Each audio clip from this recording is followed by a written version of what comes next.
Assalamualaikum warahmatullahi wabarakatuh. Alhamdulillahi rabbil alamin. Wassalatu wassalamu ala asyrafil anbiya'i wal mursalin wa ala alihi wa sahbihi ajma'in. Rabbi shrahli sadri wa yassirli amri wahlul 'uqdatam min lisani yafqahu qawli, amma ba'd.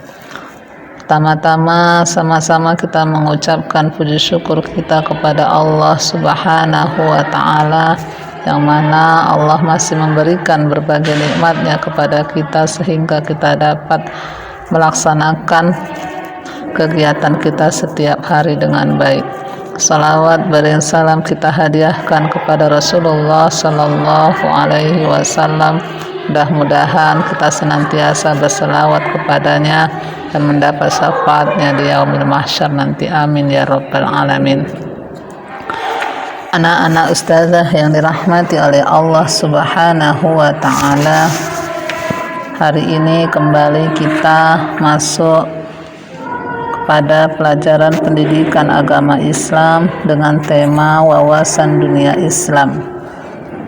Adapun tujuan pembelajaran hari ini adalah yang pertama menjelaskan tanda-tanda kelemahan dunia Islam dewasa ini, yang kedua menjelaskan krisis umat Islam dewasa ini dan solusinya, serta kewajiban muslim terhadap agamanya.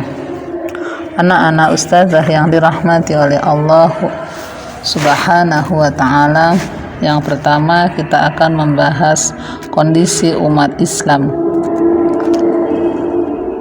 Sejarah telah menunjukkan perjalanan umat Islam yang naik turun, kemajuan dan kemunduran. Umat Islam berjaya di Andalusia atau Spanyol lebih dari 7 abad. Sebaliknya, umat Islam juga pernah mengalami krisis dan pembantaian keji oleh tentara Mongol tahun 1258 Masehi di Baghdad. Para ahli sejarah menulis jumlah umat Islam yang dibantai pada saat itu mencapai 2 juta jiwa, termasuk khalifah dan para pejabatnya. Ini peristiwa paling kelam dalam sejarah umat Islam. Dewasa ini setelah runtuhnya Imperium atau Khilafah Utsmani tahun 1924 Masehi, umat Islam kembali mengulang sejarah kelamnya. Para penjajah barat telah memecah belah wilayah-wilayah Islam menjadi negara-negara kecil dan dengan batas-batas geografis yang membuat bangsa-bangsa muslim mudah berselisih.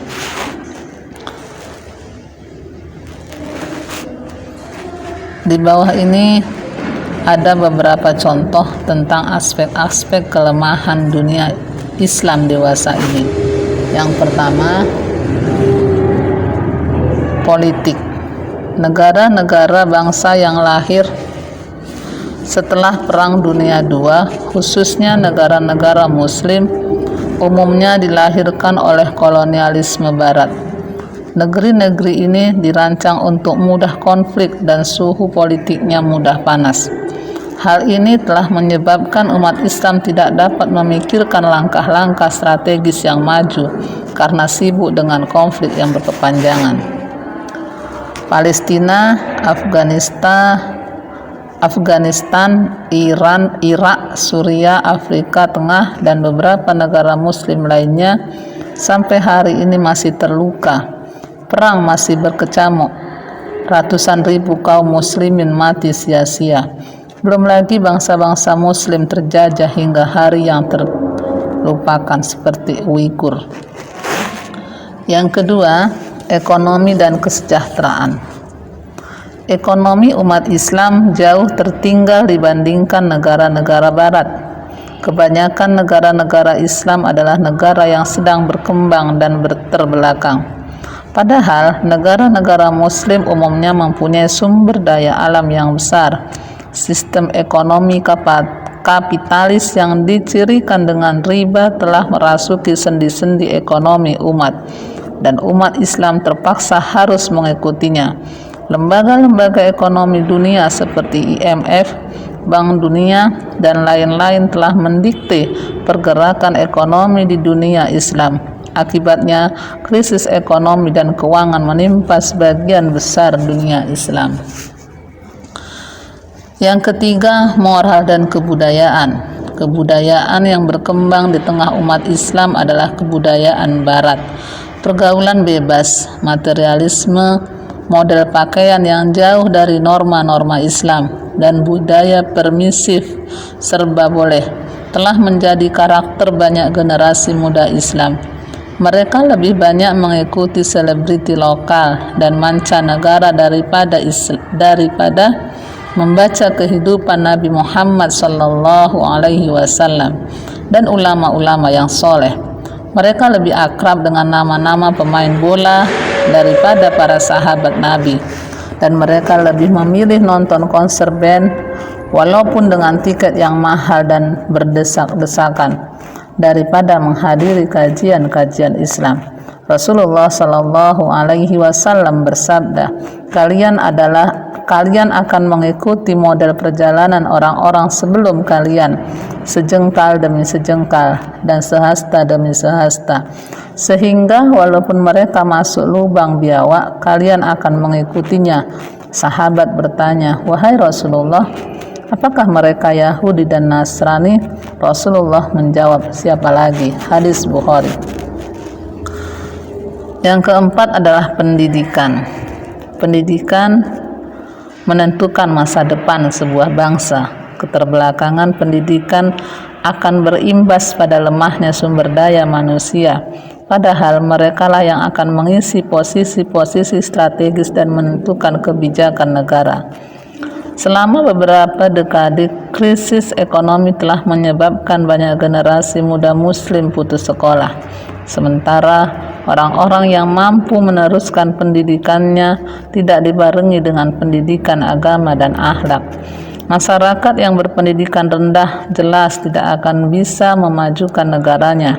Akan tetapi, para sarjana yang jauh dari agama akan cenderung menggunakan ilmu dan jabatannya untuk kepentingan pribadi demi memenuhi ambisi-ambisi nafsunya.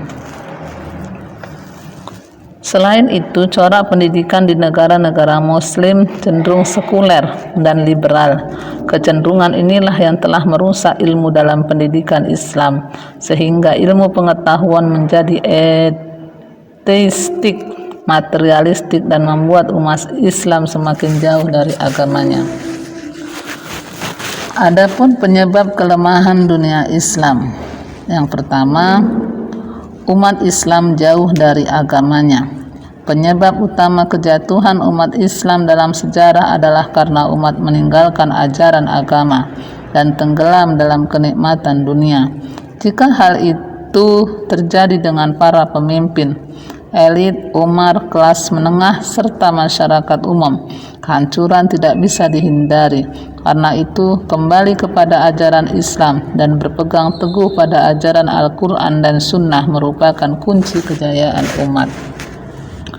Rasulullah SAW bersabda, jika kalian berjual beli dengan sistem riba, sibuk dengan peternakan dan pertanian, mengabaikan perjuangan di jalan Allah, Allah akan menimpakan kehinaan atas kalian. Allah tidak akan mencabutnya hingga kalian kembali kepada agama kalian. Yang kedua, hilangnya kesatuan politik negara-negara Islam. Yang ketiga, sekulerisme. Sekulerisme dipahami sebagai memisahkan agama dari politik atau negara. Artinya, agama dipaksa untuk tidak ikut campur dalam urusan-urusan yang terkait dengan kehidupan secara umum. Pengakuannya boleh menjalankan agama asal di dalam rumah-rumah ibadah saja, seperti masjid, gereja, dan lain-lain. Sekularisme telah menjadi musibah bagi Islam dan umat manusia. Musibah bagi Islam karena sekularisme telah menolak agama, termasuk Islam, untuk memengaruhi kebijakan-kebijakan politik di berbagai bidang seperti ekonomi, sosial, kebudayaan, dan lain-lain. menjadi musibah bagi manusia karena ajaran Islam adalah rahmat bagi seluruh alam. Artinya, jika ajaran-ajarannya diamalkan, ia akan melahirkan kebaikan hidup manusia. Karena itu umat manusia telah dirugikan dengan mengalami kesengsaraan sebab telah dipaksa mengikuti hawa nafsunya yang serakah. Yang keempat, perselisihan internal. Perselisihan, perpecahan, dan kehancuran adalah tiga istilah bersaudara. Perselisihan melahirkan perpecahan, dan perpecahan mendatangkan kehancuran. Tiga istilah bersaudara yang lain adalah persaudaraan, persatuan, dan kekuatan. Persaudaraan melahirkan persatuan, dan persatuan akan melahirkan kekuatan. Kelemahan umat Islam banyak disebabkan oleh perselisihan dan perpecahan antara sesama kaum muslimin. Mereka lupa bahwa ancaman sesungguhnya datang dari musuh-musuh agamanya. Karena itu Al-Quran berpesan, berpegang teguhlah kamu pada tali agama Allah, dan jangan sekali-kali kamu bercerai-berai. Surah Ali Imran ayat 102. Yang kelima, konspirasi musuh Islam. Sirah Nabawiyah menceritakan makar orang-orang musyrik dan Yahudi untuk menghancurkan Islam, sehingga Al-Quran menyebutkan makar yang dilakukan oleh musuh-musuh agama. Rancangan-rancangan jahat seperti ini merupakan ancaman yang laten dan terjadi sepanjang sejarah sampai zaman kita. Kejadian-kejadian besar yang menyengsarakan umat manusia sering dituduhkan kepada umat Islam. Selanjutnya, kewajiban muslim terhadap agamanya.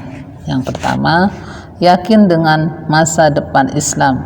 Seorang muslim harus yakin bahwa masa depan adalah milik Islam dan umat Islam akan berjaya kembali. Sekelam apapun kondisi umat, tidak boleh membuat kita pesimis tentang akan datangnya kemenangan. Sebaliknya, semakin gelap suatu malam, waktu fajar akan menyingsing semakin dekat. Allah Subhanahu wa Ta'ala berfirman, Allah telah berjanji kepada orang-orang yang beriman di antara kalian dan mengerjakan amalan-amalan yang soleh, bahwa Dia sungguh-sungguh akan menjadikan mereka berkuasa di bumi, sebagaimana Dia telah menjadikan orang-orang yang sebelum mereka berkuasa. Sungguh Dia akan meneguhkan bagi mereka agama yang telah diridhoinya untuk mereka. Dia benar-benar akan menukar keadaan mereka sesudah berada dalam ketakutan menjadi aman sentosa. Yang kedua, mengkaji Islam dengan benar. Seorang muslim wajib mempelajari ajaran Islam dengan benar serta mengamalkannya dalam kehidupan. Misalnya, Al-Quran memerintahkan untuk menjaga persaudaraan, maka seorang muslim harus menjaga sikap dan ucapan kepada saudaranya. Jangan sampai memiliki akhlak yang buruk dan gemar menyakiti perasaan saudaranya. Rasulullah SAW bersabda, mengajarkan untuk rapi itqan dalam bekerja, maka seorang muslim harus menjadi teladan dalam bekerja dan melahirkan pekerjaan yang berkualitas. Yang ketiga, meneladani akhlak Rasulullah SAW dan generasi salaf yang soleh. Meneladani akhlak Rasulullah SAW dan salafus soleh harus diawali dengan mengenal kisah perjalanan hidup mereka. Setelah itu, menjadikan perjalanan hidup mereka sebagai model yang diikutinya, tentu dalam batas-batas kemampuan kita. Sikap ini penting karena setiap orang akan dibangkitkan pada hari kiamat bersama orang yang dicintainya serta dijadikannya sebagai panutan. Diriwayatkan dari Anas bin Malik, ada seorang yang berkata kepada Rasulullah SAW bersabda tentang hari kiamat, "Kapan hari kiamat akan datang?" Nabi menjawab, "Memang apa yang sudah kamu persiapkan?" Dia mengatakan, "Tidak, kecuali aku mencintai Allah dan Rasulnya." Rasulullah menjawab, "Engkau akan bersama orang-orang yang engkau cintai." Kata Anas, "Betapa bahagianya kami dengan kata-kata Nabi itu. Aku mencintai Nabi SAW Abu Bakar dan Umar. Aku berharap akan hidup bersama mereka di akhirat karena aku mencintai mereka, meskipun tidak bisa melakukan amal-amal yang persis seperti amal mereka. Hadis Bukhari Muslim. Yang keempat, menjaga persaudaraan dan menjauhi perpecahan. Perbedaan pendapat adalah perkara lumrah. Jangan sampai perbedaan semacam ini menjadi penyebab renggangnya persaudaraan atau ukhuwah dan membuat permusuhan. Para sahabat Nabi Muhammad SAW juga terkadang berbeda pendapat dalam suatu masalah, tetapi hal itu dapat mengurangi keakraban mereka, tidak mengurangi keakraban mereka. Yang kelima, peduli kepada sesama muslim. Seorang muslim dengan muslim yang lain seperti satu jasad. Jika satu merasa sakit, yang lain akan ikut merasakan kesakitan. Rasulullah SAW bersabda, perumpamaan orang-orang mukmin dalam hal kecintaan, kasih sayang, serta empati mereka satu sama lain adalah seperti satu tubuh. Jika salah satu anggota tubuh sakit, akan membuat seluruh anggota tubuhnya tidak bisa tidur dan panas. Hadis Bukhari dan Muslim. Sekianlah yang dapat saya sampaikan. Wallahu a'lam bishawab. Assalamualaikum warahmatullahi wabarakatuh.